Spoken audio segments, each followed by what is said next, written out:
Hello everyone and welcome to the channel. My name is Brent and in today's video we are going to be doing our Stock Monday buys here on the 19th of October 2020. We're going to start off by taking a look at stock futures up on the screen now. Then we're going to go ahead and jump over into the M1 Finance Roth IRA. Take a look at the activity for this past week. I actually made a mistake in my last video going over which stock I was supposed to buy, and I'll end up going over what I messed up with.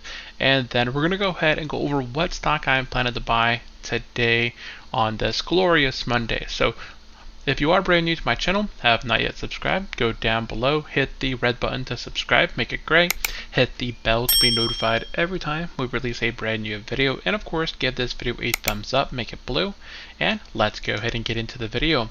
So stock futures are currently positive. It is about a little after 1 in the morning right now. The S&P 500 is up 0.79%. The NASDAQ is up nearly 1%, and the Dow Jones is up 0.71%. We also have the overseas market currently open. We have England up 0.24 and Germany up 0.45. We should also see Japan and Hong Kong begin to open, I believe, within the next 15 minutes. So if we wrap up our video around that time frame, we'll go back here and hit refresh and we'll take a look at.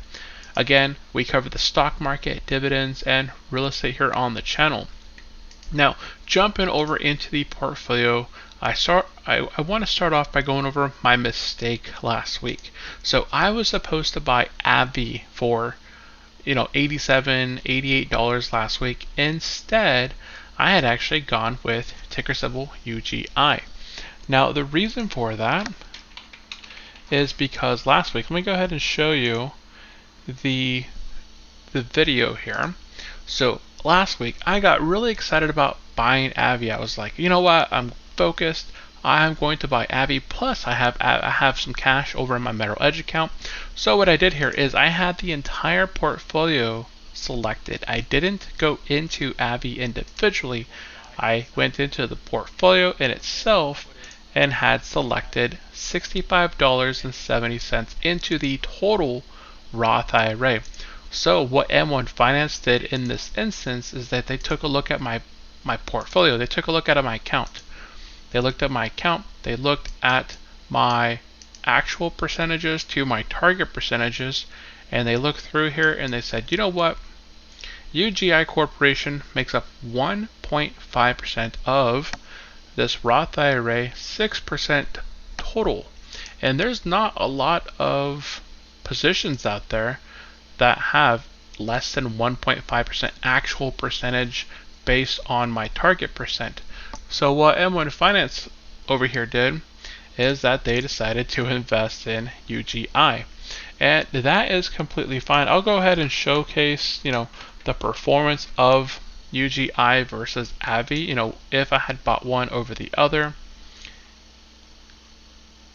So let's go ahead and just cover the overall performance. We can see within the last week we have gone a little bit negative over the past week. We're still up 27.93%, most of it coming from our market gains with dividends right behind. Our best performers are Apple, Eaton Vance, and Lowe's. Those are our top three.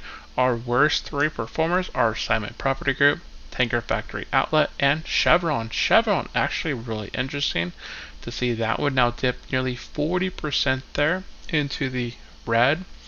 And if we take a look at our 1 week performance, we are down roughly 0.37%.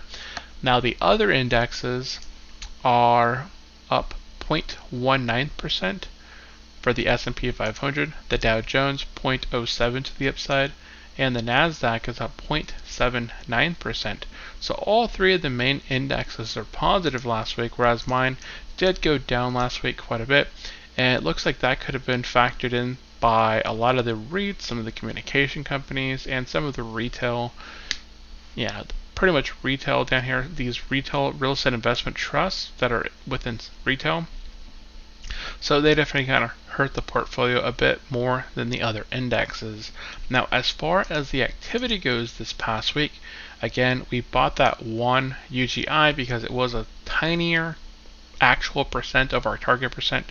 So M1 Finance decided to target that one. And as far as the difference between the 1 week performance between AVI and UGI. So if I search in here for UGI went down 1.26% versus AVI going down 0.29%. So it definitely didn't go in my favor there by having not selected AVI. So never rush what you're trying to buy, and definitely go for making sure you don't buy into the total portfolio there. So we hadn't covered the activity yet. We did have quite a few dividends get paid out last week.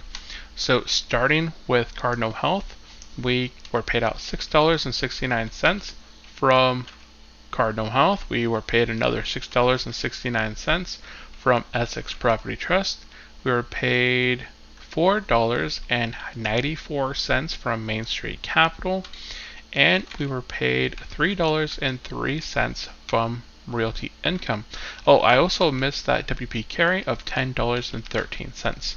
So this past week we were paid $31.48 of dividends just from our portfolio. Then we had deposited $50 there, $50.23 there on Friday, making our grand total for the week of $87.71 to invest. So that is where we currently are. Now, I'm of course jumping over to my Seeking Alpha. I don't know of many other companies within 2020 that are in the negative that are coming up on ex-dividend. We did have AVI go in ex-dividend on the 14th. Unfortunately, I didn't buy it within this portfolio, but I did buy it on my other account, my Merrill Edge. I bought a little over $1,500 over there. It did go down slightly this week, but that's completely fine.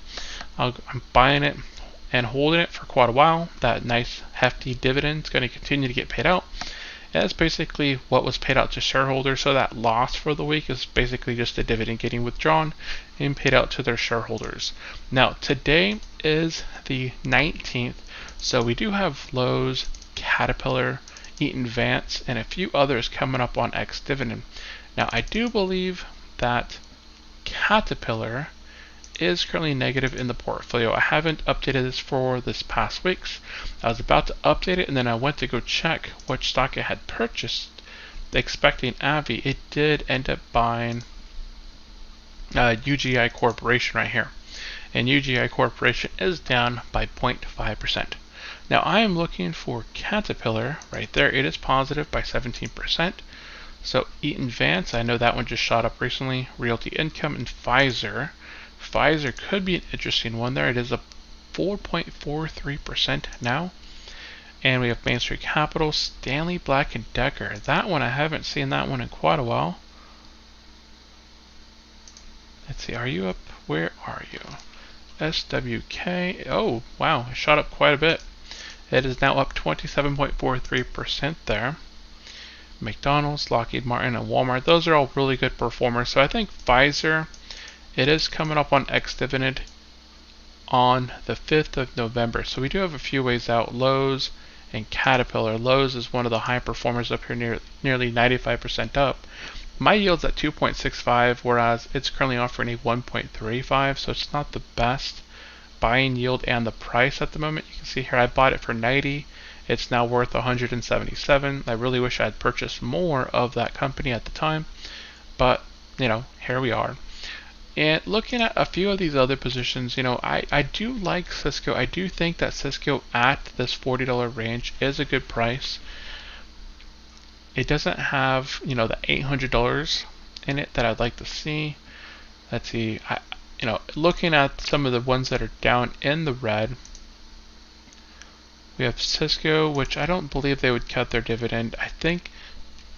I know I've discussed it in the past that we are moving away from Cisco ourselves, but I think a lot of businesses just use Cisco products because it's a brand that people trust. JP Morgan seems to be doing well this past week while the other bank stocks were down. JP Morgan had been positive, but I'm not looking to invest in any more financials. So what I'm doing is just kind of taking a look at some of my worst performers. You know, is anything in here worth checking out here? You know, AT&T here at $27. That would be a really interesting buy right there. I already have $1,000 invested in that one. I would actually not mind buying AT&T. It's more like a a bond versus something that you buy for growth. So if I was looking for growth, it would be between Pfizer and Cisco. And Pfizer, I have 927. So if I add that remaining $80, it'll put me right at $1,000. So I think that's the one I'm going to go with. It's going to slightly increase my yield on cost because I am buying it slightly higher than where I purchased it in the past, but it is offering a nice 4% starting yield, and it is going ex-dividend here in the few weeks, up in the upcoming weeks. So I don't think it's overperforming versus where we're currently at in the market, but I don't think it's underperforming where it has any reason to fall. A lot of these other companies, they're sort of in the wind, and we'll leave them in the portfolio, but I may avoid some of the, I'm not going to be investing in retail, I'm not going to be investing in financials, Las Vegas Sands, those casino style industrial businesses, 3M there. Those are a bit riskier during this time frame with the illness kind of still out and about. So I think Pfizer is a really good buy at this time. So back on M1 Finance, I am going to type in PFE for Pfizer. I'm going to specifically select the stock, go down in here to my buy sell, and I'm going to go ahead and punch in $81.71, and I'm going to make sure that Pfizer is the specific stock that I'm planning to buy here and confirm that buy. This is something that I did check. I was just kind of flushing through it last week, and I didn't check out what stock I was planning on buying, and that's where one of my issues kind of popped up there with the stock not buying correctly, AbbVie, and buying UGI instead. So that is basically it as far as the stock that we're planning on buying. Now if we jump back over here, it looks like stock futures still haven't changed. The markets overseas are not yet open. Everything essentially looks about the same as it was when we started our video. So I think tomorrow, Monday, I don't see anything negative out there as far as what's going on. Lockdowns in Europe are a warning to the United States. Yeah, there's quite a few lockdowns. I know we have some family overseas in Germany, and a few of the cities you don't have to wear a mask while you're out and about, but in one of the cities in Mannheim, you have to wear a face cover just when you're out in public. So it's pretty crazy. They've definitely done some lockdowns over in Europe, and that could potentially be coming to the United States. We'll see how it is. But that is going to be it for today's video. Let me know how you are feeling on the market and in life down in the comment section down below. Of course, if you are brand new to my channel, have not yet subscribed, go down below, hit the red button to subscribe, make it gray, hit the bell to be notified every time we release a brand new video, and of course give this video a thumbs up, make it blue, and I will catch you in the next video. Bye bye.